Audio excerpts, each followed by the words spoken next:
years, there has been a massive shift to AMD's Ryzen-based APUs in mini desktop PCs, and rightfully so, as they offer a good balance between performance and price. However, there are plenty of mini PCs that ship with high-end Intel chipsets, and today we will be taking a look at the AceMagic AD15, which is equipped with the 11th generation Intel Core i7 11800H chipset. For the first time on the channel, I will be checking out gaming and emulation performance on an Intel-based processor, and so this will be satisfying my own curiosity to see if an Intel-based mini PC is a good solution in this form factor. Please join me, Rob the Retro Tech Dad, as we explore everything this mini PC has to offer and find out if Intel's 11th gen still has game.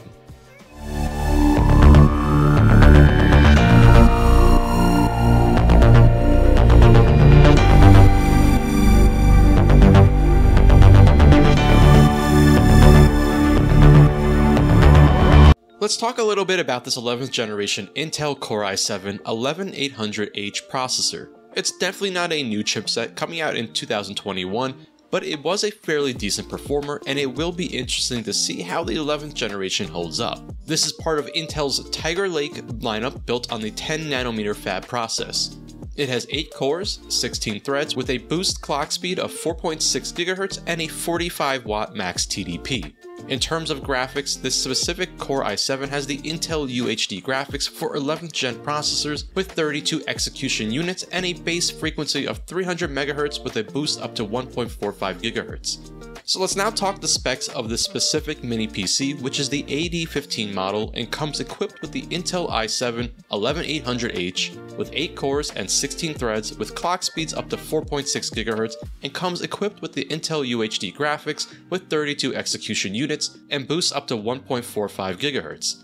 This PC is equipped with 16GB of dual-channel DDR4 RAM running at 3200 MHz and supports up to 64GB of RAM, and has 512GB of 2280 M.2 PCI Express 3.0 NVMe SSD storage, which supports up to 2TB and also has room for an additional 2.5-inch drive for extra internal storage. We've got integrated Wi-Fi 6 support, Gigabit Ethernet, and Bluetooth 5.2, as well as 2 HDMI ports and a USB 3.2 Type-C, which does support display out. The AD15 comes with Windows 11 Pro out of the box. The specific configuration that I was sent will be available for about $350 with the Amazon coupon and the exclusive 4% off code in the description for my viewers. And I'd like to thank the folks at Camrui for giving me the opportunity to check this specific configuration out and allow me to test the kind of performance we can potentially get with this specific Intel processor. As always, they did not review this video prior to publishing. So it's time to unbox and see what we get inside this package. Let me get my trusty opener and get this plastic seal off the box. I always enjoy the sound of good plastic wrap.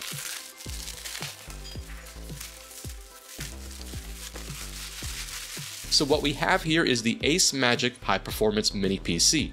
This is a pretty clean and simple box with an image of the mini PC on the front. Let's take a quick look around the box and see if there is any other useful information printed on here. Nothing worth noting around the sides, but on the back we do have a bit more information about what to expect in the box. As you can see on the back, we've got a mini PC that can meet multiple scenarios, including creative designing, enjoying games, and working efficiently. We will definitely be checking out how well we can enjoy games on this mini PC in just a little bit. Below that, we have some of the product information which we have already covered, and you can see the specs marked off for this specific unit. So let's get this outer sleeve off so that we can continue working our way through the packaging. And now we can take the cover off of the box and finally reveal what's inside.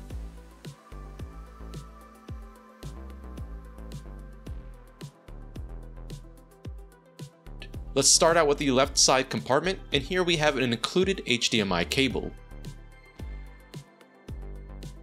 Here's a power cord, and then the actual power supply, which looks to be a 120 watt power supply.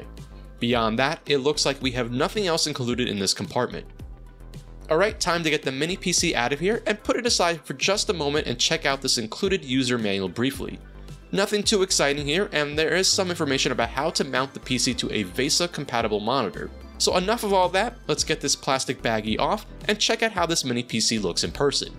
I really do like the case on this. I think the texture on the side is very clean and visually appealing. So I think it's time to take a quick tour around the PC and check out the available ports and features of this mini PC. Starting at the top of the unit, we have the power button, and you can get a good sense of the slim profile of this computer. Now moving to the front of the unit, and again it has a really nice and appealing looking texture that gives it a really good appearance. Let's take a closer look here at the front, and you can see we have a 3.5mm audio port, two USB-A 3.2 ports, and the USB 3.2 Type-C port. On the left side we have the AceMagic branding as well as the Intel Inside sticker. On the back of the unit we have quite a few additional ports with the BIOS reset, two more USB-A 3.2 ports, two HDMI 2.0 ports, a gigabit Ethernet port, and of course the port for power. On the right, there's nothing to make note of here, but again we can take a good look at the nice clean design of this AceMagic mini PC. Finally, on the bottom we have some additional branding for the computer. So with everything all hooked up and ready to go, let's power on the PC for the first time and take a peek at a few things. As I mentioned, this is running Windows 11 Pro out of the box, and the nice thing is that this is a very clean install of Windows 11 with nothing outside of the usual Microsoft loaded apps included here. I always like seeing clean installs of Windows with as little bloat as possible. Now before we check out some things under the hood, I did briefly want to show what we have available to us in the BIOS options. Welcome to the main screen of the BIOS for the AD15 mini PC. Now I mostly want to check out what we have here in the advanced section, and I am already pleased to see that it is available to us since many vendors will lock this portion of the BIOS out. This is definitely a positive thing to see here from AceMagic. Let's quickly scroll through each tab at the top here first and then head back to the advanced section. Here is the chipset tab, the security portion, boot options, and of course the save and exit tab, which is self-explanatory. Now back on this advanced tab, we have several options including CPU configuration, power and performance, PCH FW configuration, and then the Realtek Gigabit controller. So let's head into CPU configuration and check out what we have here. Let me take a moment and scroll through the available options here for the CPU. Alright, let's back out one step and now head into power and performance. Now there are a ton of options here and things to configure and adjust for the CPU power management. This is very useful for anyone that will want to squeeze as much performance out of this 11th gen Intel chip. So let me quickly scroll through the rest of these options and then we can move on and check out how easy it is to make hardware changes to this AceMagic mini PC.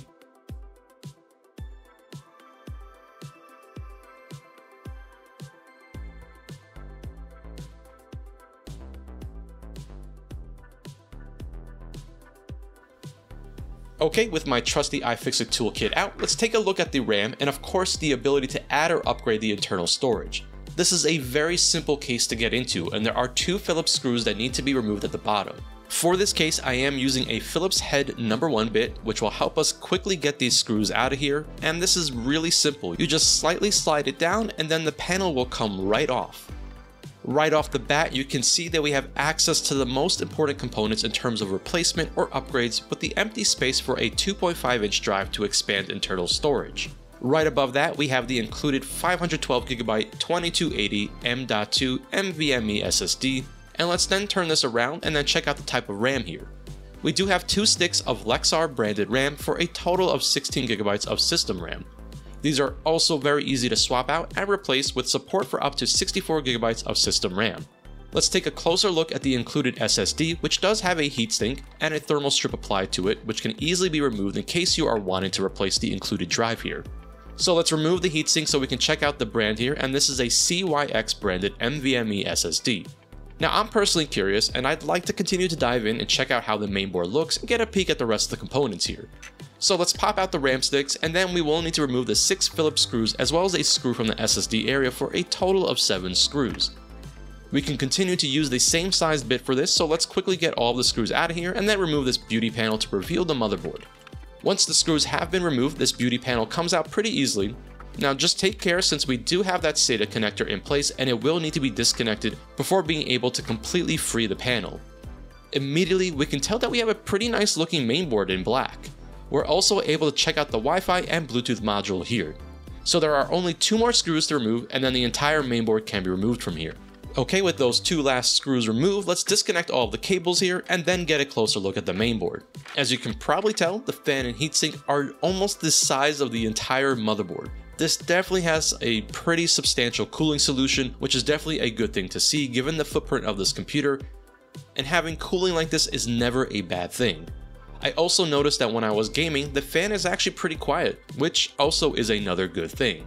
One more point I'd have to applaud AceMagic on is that this is such a simple build and everything is easily removable and accessible.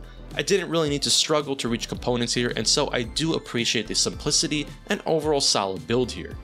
Now before we do some benchmarks and get a few numbers, I'd like to do a size check on the actual PC and do a few comparisons to some well-known quantities. First, let's get the measurements on screen, and this unit measures in at 7.2 inches or 183 millimeters in height, 2.97 inches or about 75.5 millimeters in width at the widest point on the base, and finally about 5.9 inches or about 150 millimeters in depth, making this a very compact unit overall. Similar to another AceMagic mini PC I recently covered on the channel, it's got an interesting design that is meant to be standing up like a mini tower. Now here's a PlayStation DualSense controller placed on the side of the AD15 mini PC, which I think does help demonstrate just how small this mini PC is overall. And then for those more familiar with an Xbox Series controller, here is the controller placed on the side of the mini PC as well. Finally, for something that is familiar but also similar in size, I once again grabbed my external 3.5-inch Western Digital hard drive and placed it on the top of the computer when on its side, as well as a few other angles with one from the top-down perspective, and then one last one at the front of the unit, and again you can really get a good sense of the scale here and just how little desk space this will take up. So it's now time to go over a few numbers and check out the synthetic performance of the i7 11800H processor. First up, let's check out the CPU-focused Geekbench 6, and the AD15 got a 2123 for the single-core score and an 8821 for the multi-core score. CPU performance is quite good here and has always been very strong with Intel-based chips, especially thanks to those higher frequencies. Now moving on to the 3D Mark benchmarks with TimeSpy, and Intel's integrated graphics have never been all that impressive to me, and the numbers here are about what I expected to see, with a decent CPU score of 9326, a GPU score of 677, and then finally an overall score of 786. Finally, I ran the Street Fighter 6 benchmark test to see what kind of score we get with this processor. The Street Fighter 6 benchmark came back with a total score of 70 out of 100. The game does seem to mostly stay at 30 frames per second, and unfortunately will not really be able to handle 60 frames per second at all. But this only tells one part of the story when we are trying to gauge performance with this Intel chip, and so it's now the perfect time to start delving into some actual gaming, and we will start out with heavier games on the PC side with a fairly new release. Diablo 4's performance definitely surprised me here, and I do think that the game having great scaling options is what makes this possible. For the Diablo 4 footage here, I do have the game set to the lowest settings at a 720p resolution, with the Intel XeSS set to performance and at 30 frames per second target. I'm definitely surprised by the performance overall, and it is pretty amazing to see it working this well, and I am using direct capture footage so you can clearly see how the gameplay looks. This is definitely pushing those integrated graphics very hard, with GPU usage at 100% and also making use of a lot of the system RAM available here. Now let's check out some Genshin Impact, which is a very popular free-to-play game that also serves as a solid benchmark of performance. For this Genshin Impact footage, I am set to the lowest settings and locked to 60 frames per second. Now for Genshin Impact, we do have some flexibility and can either choose to prioritize frame rate or scale the graphics up and cap it at 30 frames per second. Regardless, this game does run quite well, and despite the settings, it still looks pretty nice graphically. No one escapes my sight.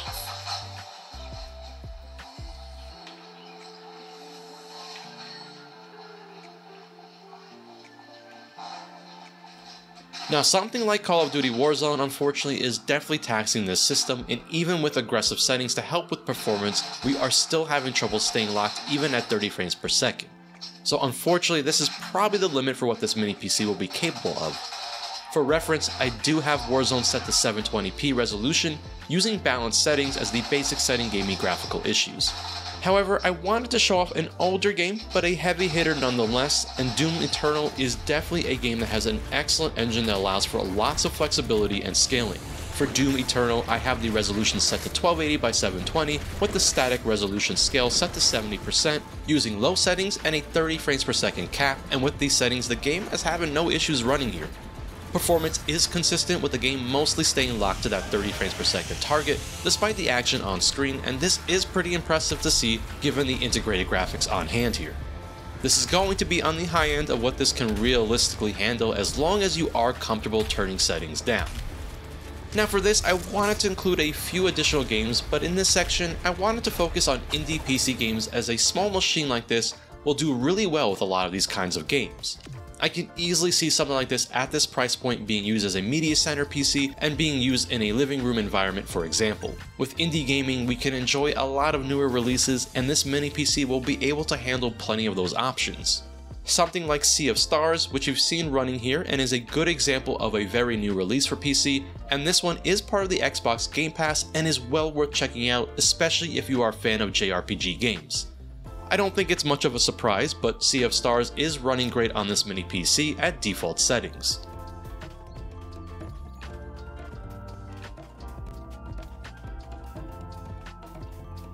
Now something like Horizon Chase 2, which is an amazing arcade-style racing game and the sequel to one of my personal favorite racing games, runs super well here on the AceMagic mini PC. I've got this game set to 1080p resolution using low settings, and it's another newer indie game that does very well here, but again, highlights that we can enjoy a wide range of content on this PC. And finally, for one last fun indie game, I had to check out Bit.Trip ReRunner, which I had a feeling would do pretty well here, and using the 1920 by 1080 resolution with a 50% scale and a 30 frames per second cap, I found the game to be very smooth and playable with these settings. But one area I was particularly surprised by was just overall performance with emulation. Now, Intel processors have always been very strong in this department, and not much has changed here with this mini PC using that Tiger Lake processor. Here we have some Gamecube emulation with a Dolphin emulator, and I am running F-Zero GX, which is definitely a more difficult game to emulate with Gamecube. For F-Zero, I am using the Vulkan backend, running at 3 times native resolution, and this one is just moving along, locked to 60 frames per second, and performs incredibly well on this AceMagic PC. In particular, this is looking fantastic running at 3 times the native resolution. And while we have the Dolphin emulator running, let's go ahead and check out some Wii emulation. Here I've got one of my favorite Mario games, Super Mario Galaxy 2 is another game that is running incredibly well here. Just like F-Zero GX, I am also set to 3 times native resolution with the Vulkan backend, and it's another one that is staying locked to 60 frames per second and looks great.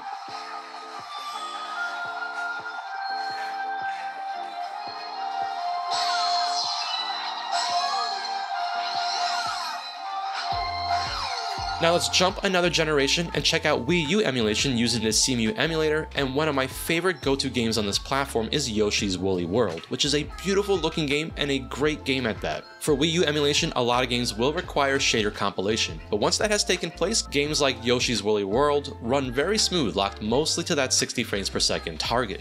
And before we dive into Nintendo's latest, here's a little bit of Nintendo 3DS emulation using the Citra Canary emulator. And here I've got Super Mario 3D Land running at 2 times native resolution, and this one also needs time for shader compilation to take place, but once that's been done, Mario 3D Land will perform quite well, staying mostly locked to 60 frames per second. Finally, let's move to Nintendo's most recent console and check out some Nintendo Switch emulation using Yuzu for PC. I have to say I am just blown away by how good Switch emulation is on this PC, with all games tested using the docked mode at native resolution. I tried out a bunch of my favorite games with this PC, and then ended up finding myself playing Switch on this PC for longer than I should have. Crash Team Racing, for example, is running super smooth here and looks great on this PC. And even a much newer release, Pikmin 4, performed incredibly well using the docked mode setting and native resolution. I'm honestly both impressed by how well this Intel processor performs with Switch emulation, and just how mature the Yuzu emulator has become over the years on PC.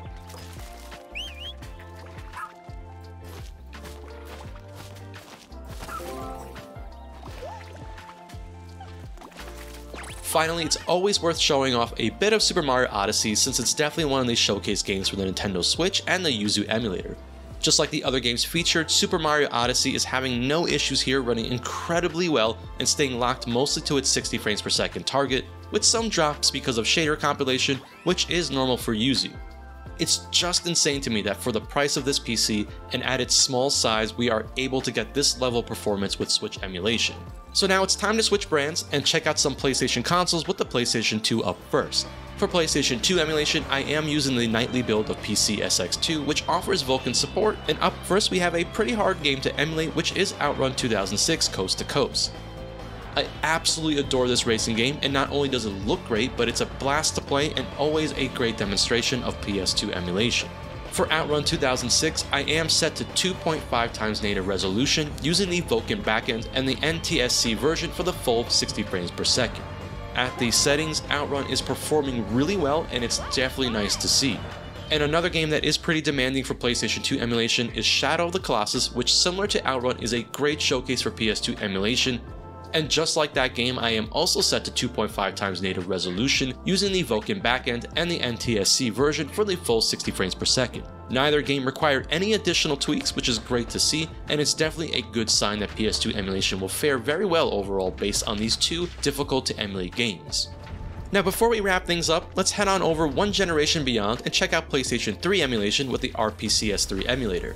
I have to say that I am pleasantly surprised overall, as I don't realistically expect PS3 emulation to be a standout here, but as long as you have some realistic expectations, I'd say lighter PS3 games will fare quite well here despite the lack of dedicated graphics here in this AceMagic mini PC.